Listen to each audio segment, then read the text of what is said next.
കല്ലറയുടെ മുമ്പിൽ നിൽക്കുന്ന സഹോദരി ഇരുട്ടുള്ളപ്പോൾ വലിയ വിലയുള്ള വസ്തുക്കളുമായി പോവുക, വലിയ വെളിപ്പാടൊന്നുമില്ല, പക്ഷെ കർത്താവിനുള്ള സ്നേഹമുണ്ട്. 3 ചോദ്യം നമ്മൾ ആ സഹോദരിയോട് ചോദിക്കുക. 3 ക്വസ്റ്റ്യൻ. 1, ഈ ബോഡി എങ്ങനെ നീ ക്യാരി ചെയ്യും?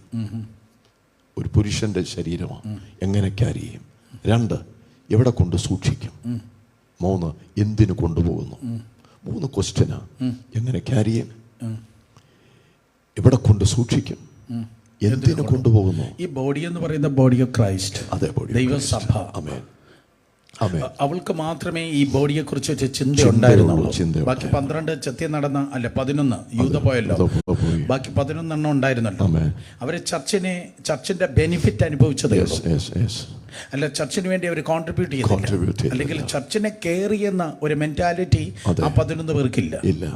ഈ ചർച്ചിനെ കെയർ ചെയ്യുന്ന അല്ലെങ്കിൽ ബോഡിയെ കെയർ ചെയ്യുന്നത് ഈ പെണ്ണിന് മാത്രമേ ഉള്ളൂ. എക്സാക്ട്ലി അതിന്റെ പെർസെൻറ്റേജ് എടുത്തേ, 11ൽ 1 സെയിം തിങ്. എത്രയാണോ നിങ്ങൾ കാണുന്നത്? 1/11. ആരെങ്കിലും ഒന്ന് പറഞ്ഞേ എത്ര പെർസെൻറ്റേജ് ആണ്? സ്തോത്രം. സോ അത്ര പെർസെൻറ്റേജ് ഉള്ള ജനം മാത്രമേ ഇന്ന് സഭയെക്കുറിച്ച് ചിന്തിക്കുന്നുള്ളൂ. ബാക്കിയുള്ളതെന്ന് പറഞ്ഞാൽ എനിക്ക് എൻ്റെ അജണ്ട, എൻ്റെ പ്ലാറ്റ്ഫോം, എൻ്റെ പരിപാടി, എൻ്റെ പ്രകടനം, that's all, which is not gospel, which is not Jesus. ഒരു ദിവസം കർത്താവിൻ്റെ സന്നിധിയിൽ നമ്മൾ ചെന്ന് നിൽക്കുമ്പോൾ 1 കൊരിന്ത്യർ ലേഖനം 3-ാം അധ്യായത്തിൽ 6 തരത്തിലുള്ള മിനിസ്ട്രിയെ കുറിച്ച് പറയുന്നുണ്ട്. 6 തരത്തിലുള്ള മിനിസ്ട്രി. പുല്ലുമരം വയ്ക്കും,